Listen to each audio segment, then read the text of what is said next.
Hello YouTube, this is Morgan, Airspeed Prime here with my next Attack on Titan anime review. This one's going to be for Season 3, Episode 18, Midnight Sun. Another fantastic episode of Attack on Titan.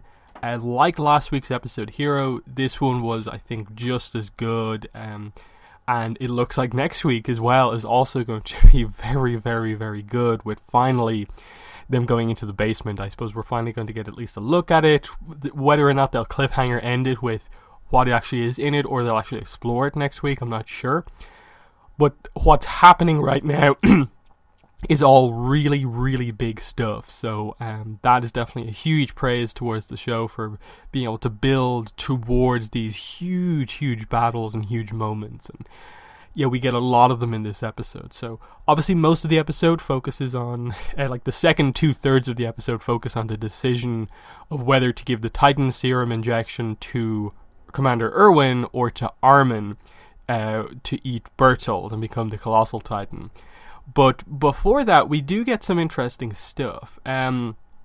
Including, I suppose, a flashback to the briefing that they gave everyone about the Titan serum now that they have it.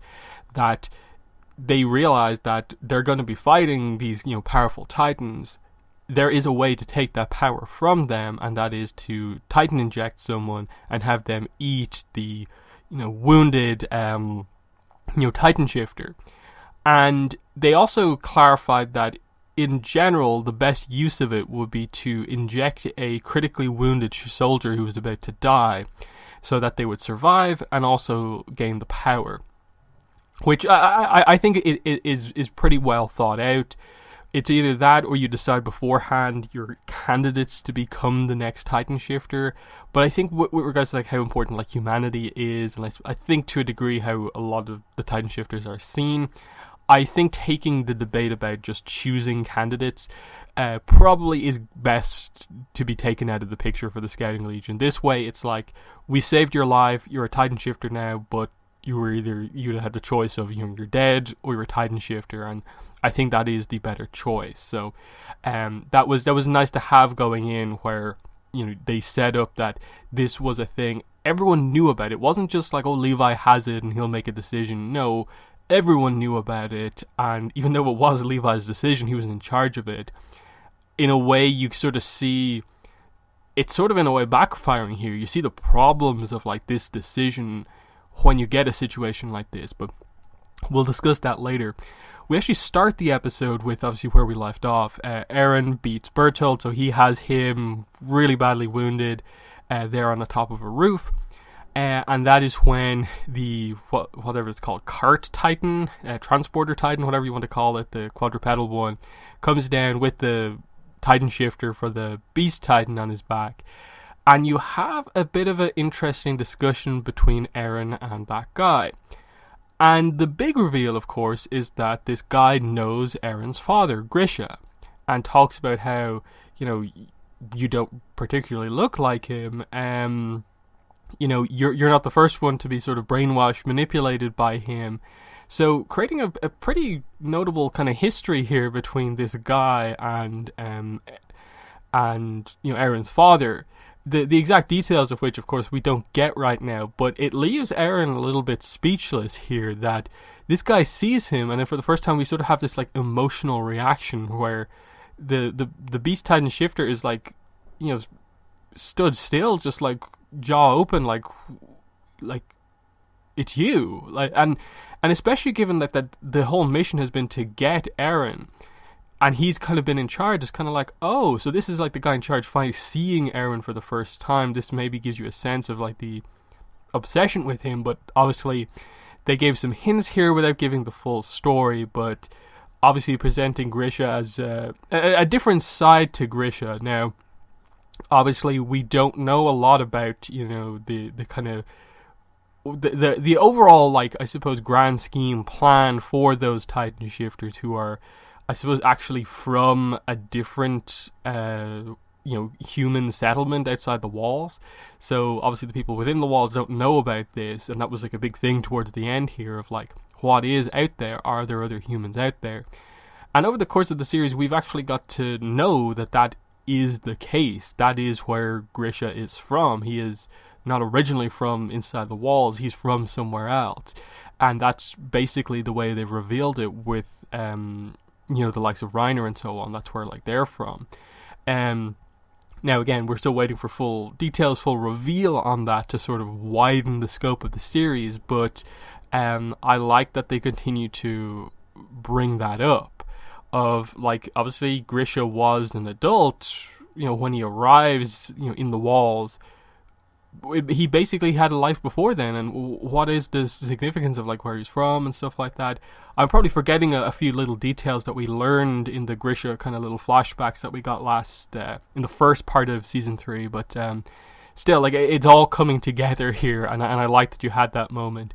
And then ultimately that guy is scared off by Levi arriving on top of the walls and, like, being shocked that he got here in time, defeated all those titans he was up against. And you see that Levi is just a demon. I loved the shot where they just had his eyes just be pure white, and you had the sort of steam of the titan blood evaporating coming off him. He just looks, crazy.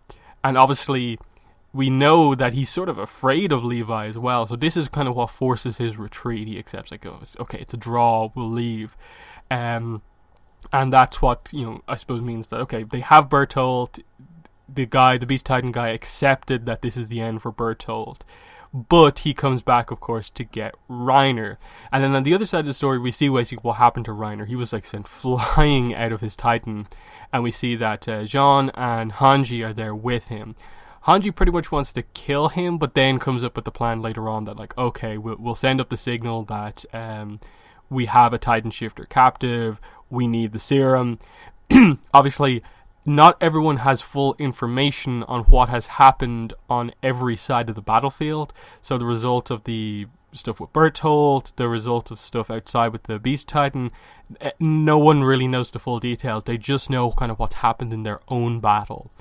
And they set up this pretty interesting thing with John, basically asking, like, he doesn't want Hanji to just kill off Reiner, and she ultimately takes it on as her own decision that this is the way to go about things because of the information they went in with the Titan serum. But when then the Beast Titan guy comes back on the Card Titan to save Reiner, and John saves Hanji, he blames himself for this happening, that he couldn't just accept Reiner dying and he had to sort of make an argument for him. I think it's at least interesting if we don't have the full, I suppose, scope of exactly how he's feeling. I think they've done a decent job at setting up that, like, John doesn't quite have that, killer instinct that some of the other characters have, but that's kind of in a way what makes him so interesting, that he sort of can make the better decisions. That's why he is more of a leader type character than, say, like a Mikasa. But still, interesting that he gets to save Hanji, but this is how Reiner gets out. And this is how the decision, in a way, gets simpler, because imagine how things would have been if they had to decide at that moment, like, okay, which human do we inject, Erwin or Armin, and then which, Titan shifter do we have eat, or like, does eating two of them work? Like, it's those sort of things that we're, like, not fully sure about. But I think through Eren we know that it is. Through Eren I think we know that it is possible to have two, don't we? I suppose this is where we don't know if, like, Grisha's Titan that was able to get the coordinate power is a special Titan in the first place, but would it have to be? So I suppose, Eren already is like a double, kind of has two powers within him, whatever the base ability of that Titan is, plus the coordinate power, which he can't seem to use that effectively.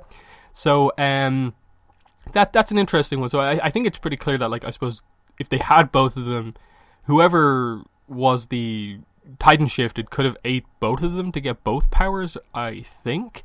Which would have been interesting to see how that works. Like, would it be a colossal Titan with armor, or would you have to choose between which power you actually use? But we don't exactly know. But either way, it takes the specific Titan shifter decision out of the picture, And then with the arrival of what's his name, Flock, with Erwin, who is confirmed to still be alive, and then on top of the roof, confirming that Armin is actually still alive. He kind of like coughs a little bit, and it's clear that he's still breathing.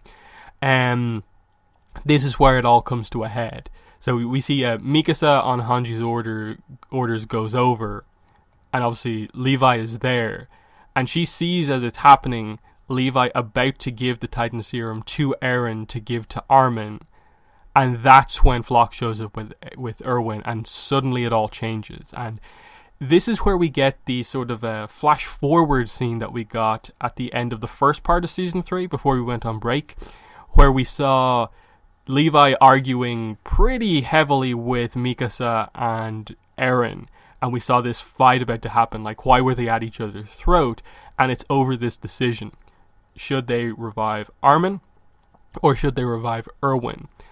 And I thought this sequence here, with all the characters just basically giving their perspective on it, this big discussion just happening there on the rooftop, I thought it was really, really well done, because everyone kind of presented their perspective of being in character, and no one was perfect in the discussion either. There was no just perfect choice, because I like that they had Eren and Mikasa obviously be the most like emotional ones, and the obviously counterpoint to them is that you're letting your feelings get ahead of everything. Armin isn't the logical choice, but they were able to present the idea that no, he's a logical choice because of this, and this. All of the plans that have been the key plot point for the series have been Armin plans. This decision wouldn't be able to be made if not for what Armin did in terms of allowing them to defeat Bertolt. The finding out about Annie, all those kind of episodes ago, sealing the wall, all ultimately plans that came from Armin, kind of getting across the idea that like he is the up and coming strategist. He is more valuable in a way than Erwin, and the obviously counterpoint to that is obviously is a military organization here, so he is the commander. He is the, I suppose, default first choice if he is an option for it, and because of his connection to Levi, of course Levi is going to side with Erwin initially. And it was interesting because before Hanji arrives up, it's actually Flock who's the one to argue as well for the side of Erwin, but it ends up being this thing that I suppose doubles down Levi, but then also sort of changes Levi's mind. The reasoning for Flock choosing wanting Erwin to be it, because obviously he does his duty as a soldier of taking his wounded commander back after admitting that he nearly just finished the job to put him out of his misery, but most of his actions were informed by the fact that he wanted Erwin to suffer more for basically ordering them to do this like suicide charge, that he felt it would be better for Erwin to live on as a Titan, as a demon, ordering all of these kind of crazy plans, but also having to deal with the fact that he now is a Titan himself. And that ends up actually being the sort of turning point for Levi. Obviously, it's only later he sort of puts it all together right as he's about to make the decision. But you have that, you have Mikasa is actually the one who really, I suppose, freaks out the most. Like, Eren, like, stands up to Levi, but doesn't really go to attack him.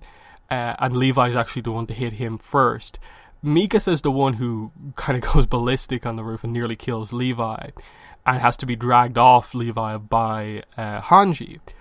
And I think it's at this moment, like it's those traits that you see is why like Mikasa can't really be the leader necessarily, and I suppose it's why Levi is the stronger in a way of the two of them, because he is sort of more composed in these situations. And I just like that there was that back and forth. There was the people who were for giving it to Erwin, pointing out that, like, you're just emotionally invested.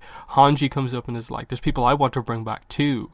And you have the little flashback of, oh, how did she survive the kind of colossal Titan, like, big steam bomb drop? And it was actually one of the people next to her, pushing her into a well at the last moment. And just getting across that borderline in a way. Like, they're arguing the point of, like, you're too emotionally invested, you're trying to make the decision for your friend, even if it's not the logical choice. But Hanji and Levi, you would say, are two of the closest people to Erwin, so that's why they would want to make that decision in that direction. I know, obviously, from a commanding officer point of view, like Mikasa and Eren can't necessarily make that argument, but it's all there in a way. Like, we know Levi would naturally be kind of biased towards Erwin anyway, because of the connection between the two of them. But, you know, the point that Armin is actually a valid choice here, I think, is there as well. Because from a tactician point of view, value to humanity point of view, the argument is effectively, well, Erwin's our leader. Erwin has the experience and, like, the intuition. But at the same time, even he admits in previous scenes that, like, so much of the progress that he's made has been on the back of, like, the death of so many scouts, like the borderline needless death of so many scouts. And this is where, again, the flock thing comes back up. Whereas, like, Armin's perspective from, like, how strong of he is, like, okay, he's not the most confident, he's probably not the greatest leader character, but when the time comes, he comes up with the plans that save the day, basically.